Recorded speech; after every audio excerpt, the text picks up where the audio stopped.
Hello everyone. स्वागत है आपका इट्स योर टर्न के यूट्यूब चैनल पर। जैसे कि हम पिछले वीडियो में बात कर रहे थे एशिया महाद्वीप के बारे में, जिसमें हमने पढ़ा था एशिया महाद्वीप से संबंधित कुछ महत्वपूर्ण बातों को और एशिया महाद्वीप में आने वाली प्रमुख नदियाँ, जल संधियाँ, झीलें और मैदान व मरुस्थल देखे थे हमने इससे पहले, यानी कि एशिया महाद्वीप के प्रथम भाग में। अब एशिया महाद्वीप के दूसरे भाग के वीडियो में हम बात करेंगे एशिया महाद्वीप में आने वाले कुछ महत्वपूर्ण देशों से संबंधित अति महत्वपूर्ण तथ्यों को। तो एशिया महाद्वीप के बारे में दूसरा वीडियो ये जो आपके सामने है, इसको शुरू करने से पहले मानचित्र जो था एशिया महाद्वीप का, इसको अपने माइंड में आप एक बार रिकॉल कर लीजिए और मैं एक बार रिपीट करती हूँ, आप लोग उसके हिसाब से अपने माइंड में रिकॉल करते चलिएगा एशिया महाद्वीप की स्थिति क्या थी। तो एशिया महाद्वीप को यूरोप महाद्वीप से कौन सी चीज़ें अलग कर रही थी? उसमें थे भूमध्य सागर, काला सागर, कैस्पियन सागर था, यूराल पर्वत था और डार्डेनल्स और बॉस्फोरस की जल संधियाँ थीं जो एशिया और यूरोप को अलग करती थीं। और एशिया और उत्तरी अमेरिका के मध्य आती थी बेरिंग जल संधि, जो एशिया को उत्तरी अमेरिका से अलग करती थी, बेरिंग जल संधि। साथ ही देखिए, अगर एशिया और अफ्रीका को अलग करने वाले कौन कौन सी चीज़ें थीं, तो इसमें था लाल सागर और स्वेज जलडमरू मध्य, एशिया को अफ्रीका की मुख्य भूमि से अलग करने वाले थे। पढ़ते हैं एशिया महाद्वीप से संबंधित देशों के बारे में। देखिए, एशिया महाद्वीप में तुर्की में अनातोलिया का पठार तथा भारत में दक्कन का पठार है और मध्य साइबेरिया में याकूत का पठार स्थित है। तो यहाँ कुछ पठार आपको दिए गए हैं, साथ ही उनकी स्थिति बताई गई है कि कौन सी कंट्री में कौन सा पठार स्थित है। तो तुर्की में अनातोलिया का पठार है, भारत में दक्कन का पठार है और मध्य साइबेरिया में याकूत का पठार स्थित है। तिब्बत के पठार को विश्व का सबसे ऊंचा पठार माना जाता है। तो विश्व का सबसे ऊंचा पठार, ये जिसे कहते हैं विश्व की छत, किसे कहते हैं? तिब्बत के पठार को विश्व की छत या फिर विश्व का सबसे ऊंचा पठार माना जाता है। पाकिस्तान को नहरों का देश कहते हैं। नहरों का देश किसे कहते हैं? बहुत इंपॉर्टेंट है आपके लिए, हमारे पड़ोसी देश पाकिस्तान को नहरों का देश कहते हैं। पाकिस्तान के उत्तरी पश्चिमी क्षेत्र में स्वात घाटी स्थित है, जिसे पाकिस्तान का स्वर्ग कहा जाता है। पहले देख लेते हैं नहरों का देश क्यों कहते हैं। सिंधु नदी पाकिस्तान की एक प्रमुख नदी है और इससे एक मैदान बनाया जाता है जिसे सिंधु का मैदान कहते हैं। और सिंधु और उसकी सहायक नदियां ही मुख्य रूप से पाकिस्तान में पानी का स्रोत हैं। तो इन नदियों के माध्यम से अनेक नहरें निकाली गई हैं पाकिस्तान में। इस वजह से अनेक नहरों के निकाले जाने के कारण इसे नहरों का देश कहते हैं। और पाकिस्तान के उत्तरी पश्चिमी क्षेत्र में स्वात घाटी है जिसे पाकिस्तान का स्वर्ग कहा जाता है। तो स्वात घाटी को पाकिस्तान का स्वर्ग कहते हैं। भूटान को लैंड ऑफ थंडर बोल्ट कहते हैं, ये सब आपने पढ़ रखा होगा। भूटान को लैंड ऑफ थंडर बोल्ट कहते हैं। यह विश्व का एकमात्र देश है जो अपने आर्थिक विकास की माप राष्ट्रीय खुशहाली के आधार पर करता है। यहाँ भोटिया जनजाति समूह की प्रधानता है। भूटान में भोटिया जनजाति समूह की प्रधानता है और यहाँ इसे लैंड ऑफ थंडर बोल्ट कहते हैं। नेक्स्ट देखते हैं, म्यांमार को स्वर्ण पैगोडा का देश कहते हैं। तो स्वर्ण पैगोडा का देश किसे कहते हैं? हमारे पड़ोसी देश, मतलब भारत के पड़ोसी देश म्यांमार को। यहाँ की प्रमुख नदियाँ इरावदी, साल्वीन और सितांग हैं। तो म्यांमार की 3 प्रमुख नदियाँ आपको दी गई हैं, इरावदी, साल्वीन और सितांग।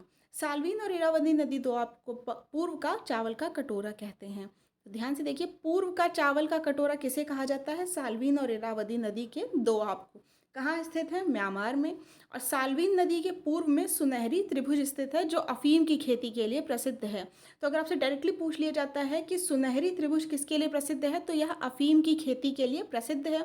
यह किस नदी के पूर्व में स्थित है? यह साल्वीन नदी के पूर्व में स्थित है। कंट्री आपको पता चल रही है म्यांमार, और कॉन्टिनेंट कौन सा है? एशिया।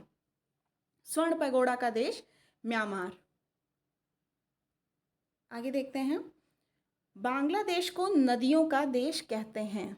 फिर से हमारा एक पड़ोसी देश, भारत का पड़ोसी देश म्यांमार, इसे नदियों का देश कहते हैं। यहाँ से अनेक नदियों का प्रवाह होता है, इसीलिए बांग्लादेश को नदियों का देश कहते हैं। और साथ ही आपको पता होगा, बांग्लादेश विश्व के सबसे बड़े डेल्टा यानी कि गंगा ब्रह्मपुत्र डेल्टा पर स्थित है। और बांग्लादेश का कॉक्स बाजार विश्व का सबसे बड़ा बलुई पुलिन है। सैंडी बीच, बलुई पुलिन मतलब सैंडी बीच, सैंड वाला जो बीच है, बालू से बना हुआ, यह बांग्लादेश का कॉक्स बाजार विश्व का सबसे बड़ा सैंडी बीच या फिर बलुई पुलिन है। चीन को सोयाबीन एवं चाय की जन्मभूमि के रूप में जाना जाता है। एक और भारत का पड़ोसी देश चीन, इसे सोयाबीन और चाय की जन्मभूमि के रूप में जाना जाता है तथा इसे कागज़, रेशम व बारूद का जनक भी कहा जाता है। तो कागज़, रेशम, बारूद, सोयाबीन और चाय, 5 हैं। सोयाबीन, चाय, कागज़, रेशम और बारूद, पाँचों का जनक किसे माना जाता है? चीन को। और गोबी का मरुस्थल, जो कि एक ठंडा मरुस्थल है, हमने पिछले वीडियो में बात की थी, यह कहाँ स्थित है? चीन में स्थित है। गोबी का मरुस्थल, यह एक ठंडा मरुस्थल है। नेक्स्ट देखते हैं, जापान को सूर्योदय का देश, भूकंपों का देश तथा पूर्व का ग्रेट ब्रिटेन भी कहते हैं। तो जापान के बारे में जो महत्वपूर्ण तथ्य हैं वो क्या है? सूर्योदय का देश किसे कहते हैं? जापान को कहते हैं। भूकंपों का देश, बहुत ज़्यादा भूकंप आते हैं यहाँ पर, जापान को ही कहते हैं। और पूर्व का ग्रेट ब्रिटेन, विकास की वजह से किसे कहा जाता है? जापान को ही कहा जाता है। और जापान का पूर्व में नाम क्या था? Nippon, NIPPON, Nippon. किसका पूर्व में नाम था? जापान का। तो जापान को सूर्योदय का देश कहते हैं, भूकंपों का देश कहते हैं, और पूर्व का ग्रेट ब्रिटेन भी जापान को ही कहते हैं। जापान के दक्षिणी तट पर उष्णकटिबंधीय तूफानों को टाइफून कहा जाता है। वेरी इंपॉर्टेंट, टाइफून कहाँ आते हैं? जापान में। जापान में जो उष्णकटिबंधीय तूफान आते हैं दक्षिणी तट पर जापान के, उसे क्या कहते हैं? टाइफून कहते हैं। आगे देखते हैं, इंडोनेशिया क्षेत्रफल की दृष्टि से विश्व का सबसे बड़ा द्वीपीय देश है। अगेन वेरी इंपॉर्टेंट, विश्व का सबसे बड़ा द्वीपीय देश कौन सा है? इंडोनेशिया। किस कॉन्टिनेंट में आएगा? हम किस महाद्वीप के बारे में पढ़ रहे हैं? एशिया महाद्वीप। तो इंडोनेशिया एशिया महाद्वीप का एक द्वीपीय देश है जो विश्व का सबसे बड़ा द्वीपीय देश है। प्राकृतिक वनस्पति और पशु पक्षियों को विभाजित करने वाली वैलेस रेखा, फिर से बहुत इंपॉर्टेंट पॉइंट है, वैलेस रेखा। पहली बात तो वैलेस रेखा होती क्या है, यही आप देख लें। तो यह एक ऐसी रेखा है जो प्राकृतिक वनस्पति और पशु पक्षियों को विभाजित करती है। और यह किस देश में स्थित है? इंडोनेशिया में ही स्थित है।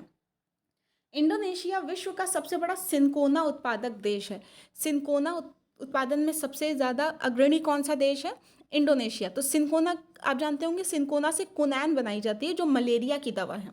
मलेरिया की दवा कुनैन किससे बनाई जाती है? सिनकोना से। और जिसके उत्पादन में इंडोनेशिया जो है सबसे अग्रणी है विश्व में। जावा द्वीप को इंडोनेशिया का हृदय स्थल कहते हैं। तो इंडोनेशिया का हृदय स्थल किसे कहते हैं? जावा द्वीप को।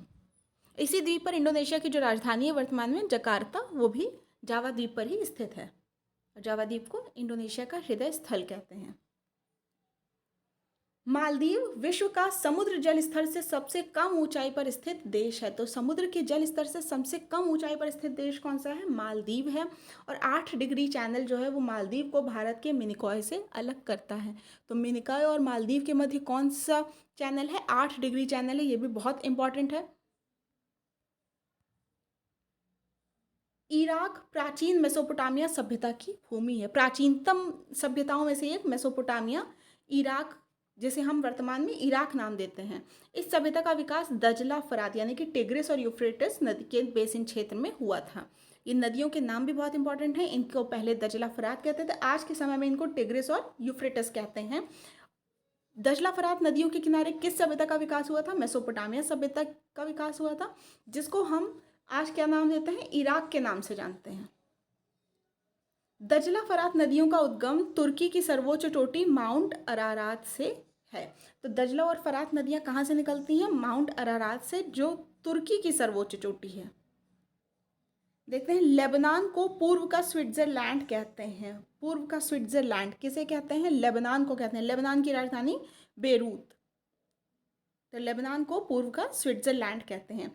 मध्य एशिया के घास के मैदान को स्टेपी कहते हैं। देखिए, घास के मैदान हो गई, जलसंधियाँ हो गए, और जो जनजातियाँ होती हैं, ये 3 बहुत इंपॉर्टेंट पॉइंट्स हैं, बहुत इंपॉर्टेंट टॉपिक्स हैं आपके, चाहे टेट हो या फिर सुपर टेट हो। तो इनको हमें किसी भी कॉन्टिनेंट में, किसी भी देश के लिए घास के मैदान और उनकी जनजातियाँ और जलसंधियों को छोड़ना नहीं है। तो सभी घास के मैदानों को अच्छे से मैं बताते हुए चल रही हूँ। हर एक महाद्वीप में सभी घास के मैदान मैंने आपको बताए हैं। सभी जनजातियों को, जो भी इंपॉर्टेंट जनजातियाँ दिखी, वो सब आपको कवर करते हुए बताए गए हैं। और साथ ही जलसंधियाँ और स्थिति हर महाद्वीप की आपको अच्छे से बताई गई है। तो एशिया महाद्वीप में, मध्य एशिया में जो घास के मैदान होते हैं उन्हें स्टेपी कहते हैं। हमारा वीडियो यही समाप्त होता है। अपने सजेशंस हमें कमेंट बॉक्स में ज़रूर दें, हमें उनका इंतज़ार रहता है। वीडियो को देखने के लिए बहुत बहुत धन्यवाद। इस वीडियो की PDF के लिए आप हमारे टेलीग्राम चैनल से जुड़ सकते हैं, जिसका लिंक डिस्क्रिप्शन बॉक्स में दिया रहेगा। हमारे चैनल के WhatsApp group, Facebook, Instagram, Twitter आदि चैनल से जुड़ने के लिए डिस्क्रिप्शन में जो लिंक दिया गया है उसे क्लिक करके आप उस पर ज्वाइन कर सकते हैं। Thank you.